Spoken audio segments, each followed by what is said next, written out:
Hello, my name is Jasmine Lee, and I am not your mama's astrologer. Woohoo! Welcome to the week. I'm coming at you on Sunday. Look at me, extra organized. Maybe that was last week's astrology that helped give us all the little bit of oomph we needed. Though I will tell you, I felt like with all of this mental Venus, Capricorn in the air, all of the work of life felt overwhelming to me. And ultimately, being in my own chart a very air fire person, all of this earth gives me imposter syndrome, gives me ego sublimation to the point of self-hatred, gives me, I don't know, a little bit of a crisis around what is my work to do in this life. It's one thing to do it, to actively participate. Here I am. We're still doing our podcast in the hopes of success. But yet, when you can't measure it, when you can't quantify it, when now also I am done teaching 7th grade, I'm back in the 1st grade. It was a week of that pondering. Where is my love sector? Where is my joy? Where is my passion? Where am I making the world more beautiful? And for me, it was challenging. For me, it was supposed to be a week of a lot of yeses, astrologically speaking. And even if that's true, there was almost too many ponderings for me to actually ultimately, Libra that I am, make a decision. And so this week is like one of those do-overs. It's like the energy continues, it repeats. We've still got a lot of juice in the same sectors that we had last week. And now Mercury is coming into the game hardcore. And it's helpful astrology this week. It is. It's big thinking. It is the wider, more expansive goal that you have coming into more of a focused, opportunity structure. So if you know what you want and you're on the lookout for it and you say yes when you meet it, then that is how opportunity meets with accomplishment. And that's really a week of we can see things clearer, different. So Monday, Tuesday, Wednesday, we feel all of this energy because Mercury is heading towards, on Wednesday, going to be opposing Jupiter. And now we talked about this last week with Mars and Venus and the Sun opposing Jupiter.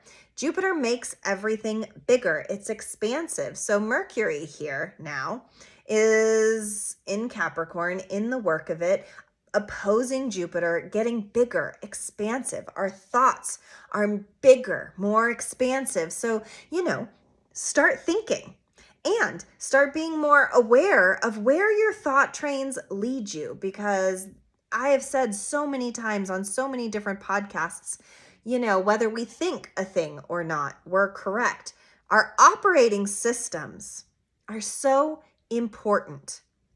Our computers need to update, so do we. We need to always be updating our operating systems. And what I see in society right now, what I see in the world at large, is outdated thinking, pushing the wagon forward, when really what is called for is some outside of the box work thought process, because Mercury is going to be heading on towards Aquarius, and Aquarius is the rebel.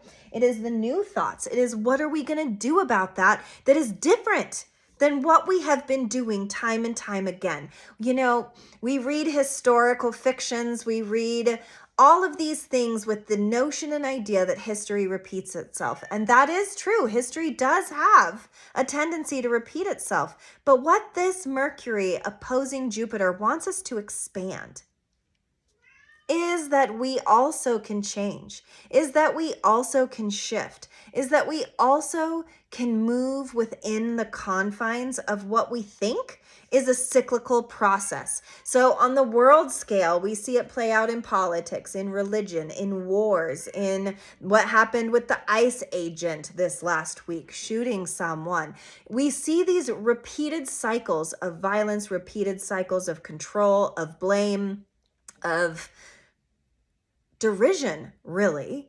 And what the opportunity is for us as ever evolving beings is to not fall into the cycle, to break these habits that keep us confined, to find within ourselves the ability to think about it differently, because things are never going to change until we break open the box, until we open it, until we deconstruct it, until maybe we freaking burn it to the whole ground.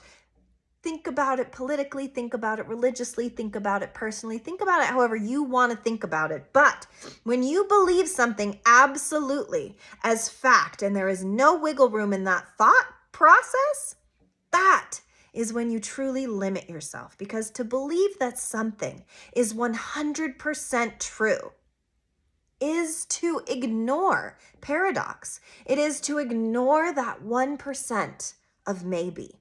It's to ignore faith and magic and everything out here that is conspiring in our favor and against us. Because really, we are the architects. We are the scaffolding. We are the thing that is or is not working in the world. We are all mirrors of what is happening right now.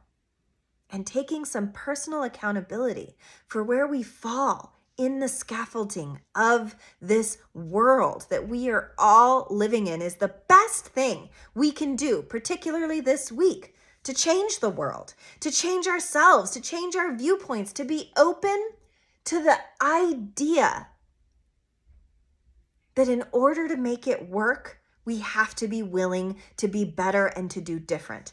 And if we won't even set our own belief systems aside enough to do so, well, the repeat cycle, rinse, recycle, repeat is going to happen over and over and over again. And Mercury has a place in this conversation because Mercury is our thoughts. It is that operating system, but our thoughts are not us. They are our tools.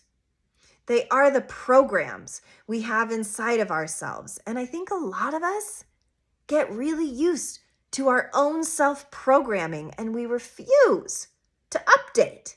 And that's what really this week is for me, is I got really stuck last week because I was expecting, ready for, wanting in a working kind of capacity movement. And what I was met with was nothing ever turns out the way that I think that it's going to. And I get very bothered by that because I find myself to be also a very intuitive person.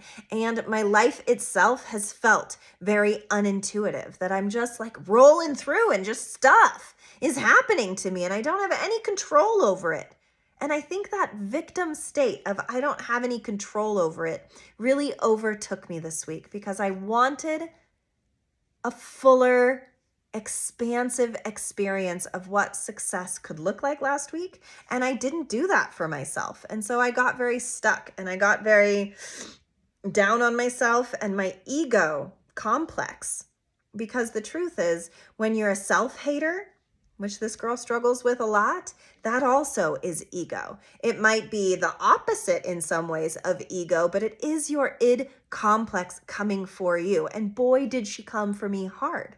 And I've just been sitting with myself this weekend, feeling like I am just annoying to everybody around me, or I'm too much work, or I'm too much, or I'm not figuring it out. And it's like that focus on me is the problem. If I could only outstretch and outsource myself and know enough to know that all of us go through that. All of us, we are a species of self-doubters. We create self-doubt in all of the lies that are being told in the media all around us all the time. It creates a false narrative. So of course we would have them about ourselves too. And if we aren't willing to buy into our own bullshit, that's when we can really start to make changes. And that's what Mercury is here to talk to us about this week. And with Mercury opposing Jupiter, it's saying you could be doing this bigger. Quit playing so mentally small. Start accessing the percentage of your brain that you have access to. If only you would release these limiting beliefs. So what I want you to do, what I want your homework to be, is I want you to focus on what are your limiting belief systems right now.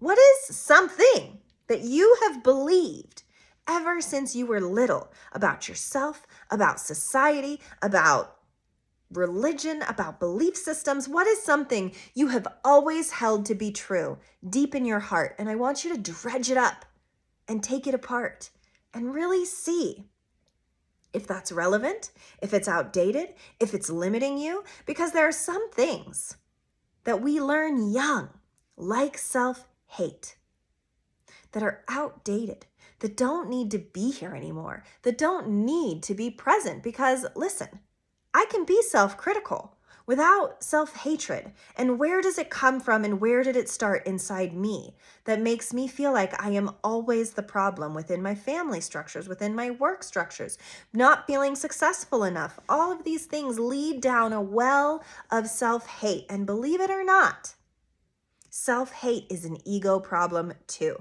Just like the boasters, just like the egomaniacal narcissists, just like the self-centered's of the world. Those of us that collapse into ourselves also have an ego problem.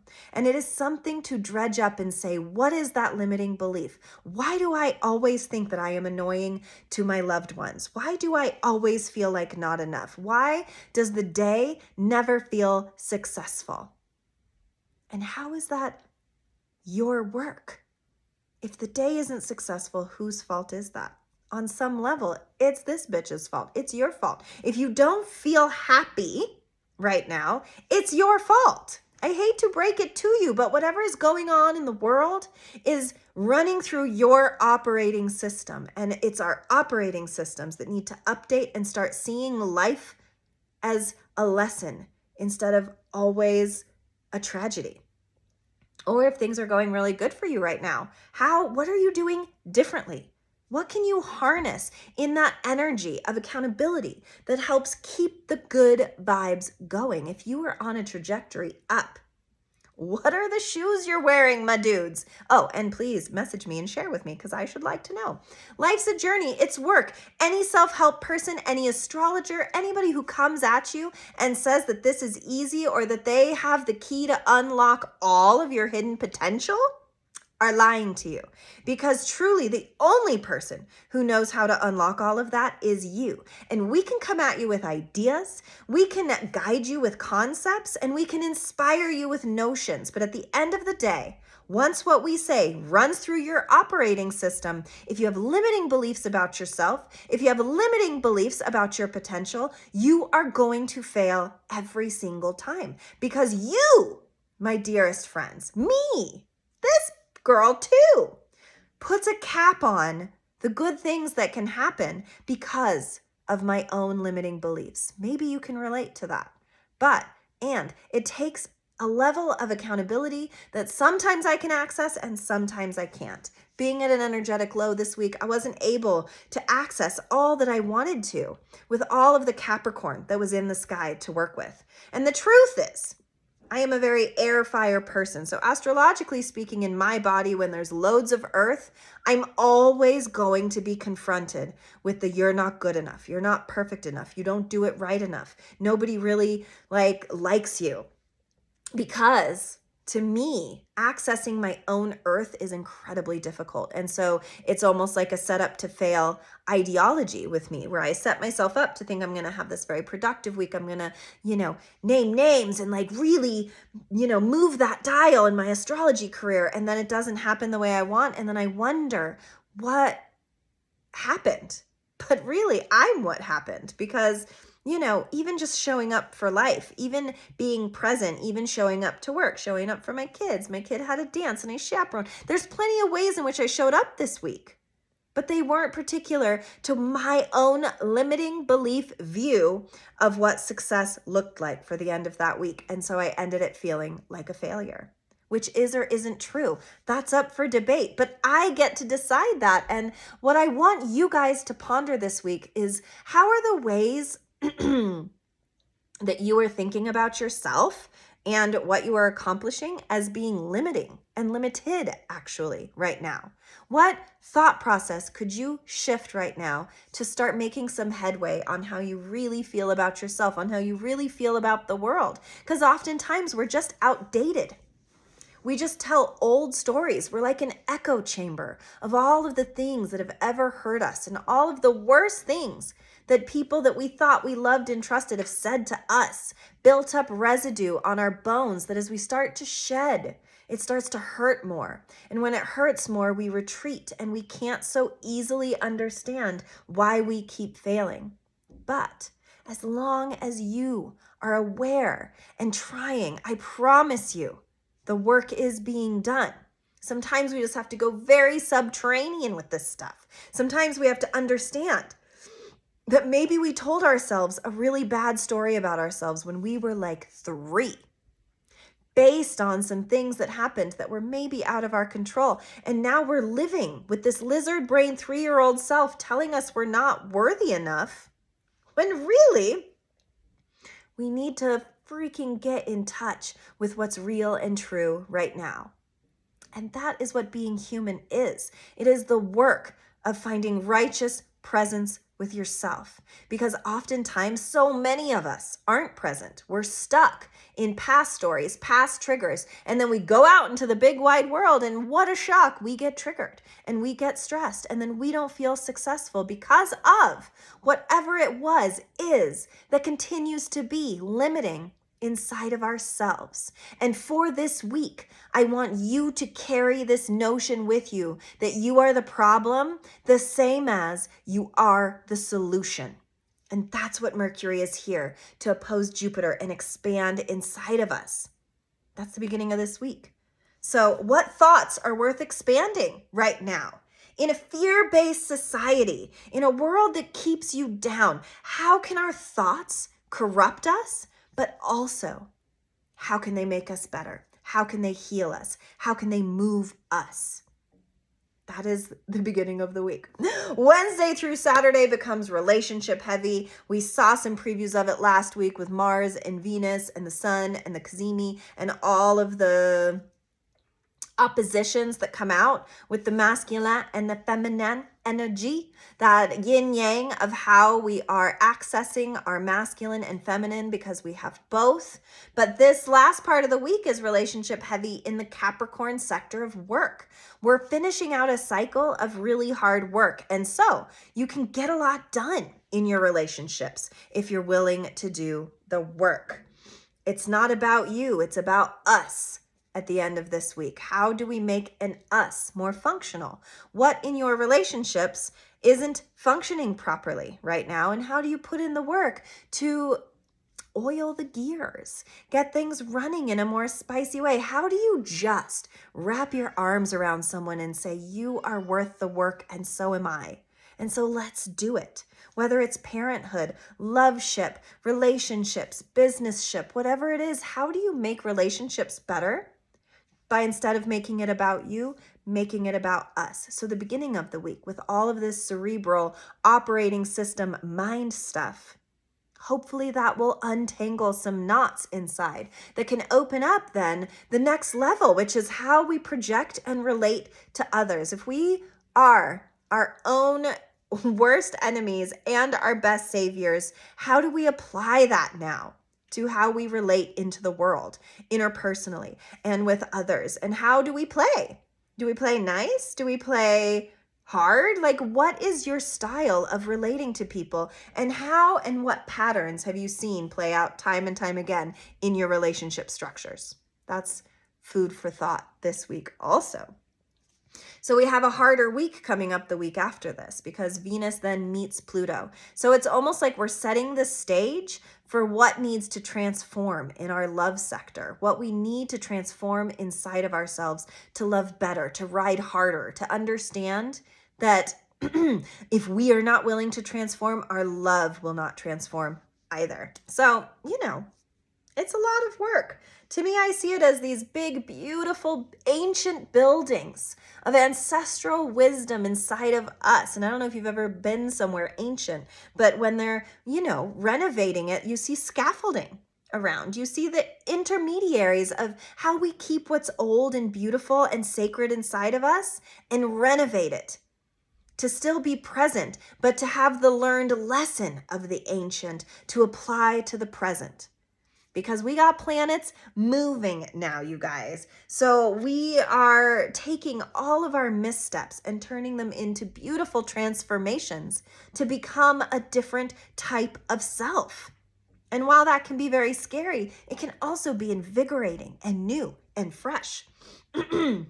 So Saturday, Mercury is going to be conjunct Mars in Capricorn. Now that is some dry business, all right? It's like we are strapping on our warrior energy to our thoughts to be able to drive a point home, to be able to go hard for all of the stuff that I just mentioned in this podcast, to do the work, the warrior work of renovating our thoughts. And then on Sunday, we have a new moon to end at the very end of Capricorn. So we're ending this moon cycle in Capricorn with maybe like a review. Like Sunday, take time because it is also sextiling Saturn and Neptune. So it's like a review of your dreams and your lessons and how they interrelate in terms of how you are ending the work. What if you died tomorrow? What work was left undone inside your soul to then, if you believe in it, get reincarnated to go work on again? What do you think your next life would still need to work on right at this juncture in your life? If your life ended tomorrow, what would the work left undone be? And that is what I am talking about this week. What is the undone work that you don't want to leave to the next karmic cycle? Please let a bitch go. Be clean in the next life. What do you have to do that? What do you have to do, or if you don't believe in reincarnation, to cleanse your soul? What elevation do you need to rise to in order to feel fulfilled and finished? And that's not to say we ever get fulfilled or finished, because we don't. We are a striving, passionate being, species, here striving on this earth. But what is the residue still lingering inside of you that needs to get renovated, fixed, cleaned, washed, to be something new and different? That's what I'm talking about, because then next week, oh boy, are you going to get it. So I always say, do the work. Okay, because then Venus and Mercury are moving into Aquarius, and then at the end of that week, so is Mars. So we move from all of the work of it into the rebel, into the I want to do it different and I will do it different, and this is how. So do yourself a favor and do the work this week. Ooh-hoo-hoo! And the card I pulled, though, is time for a nap. That's right. We rest, we rejuvenate, we believe in ourselves, we come up with ideas, and then we let it simmer. We let it rest. We let what's going on inside of us, the yeses, the movement of our life, just move us along. None of this has to be so stressful. It more has to be an excitement around the idea that if we are the problem, we also are the solution. That if we are sick of it, we can change it. And they say that we oftentimes don't make changes until we're so uncomfortable that we have to. And that's what I believe America is going through right now. This pressure cooker of uncomfortable so that we can change, so that we can blow it all up maybe to come back different. Thank you so much for listening. Think your thoughts this week. Be heavy aware of where your thoughts lead you, and maybe think of the divots inside that are stopping you up. Thank you so much for listening. Thank you always for providing support, for being a listener, for being out there in the great cosmos, connecting with me, because I surely want to be connecting with you. Please like, share, do all the things. We all start somewhere, and this is my somewhere. I start here, and I arrive with you.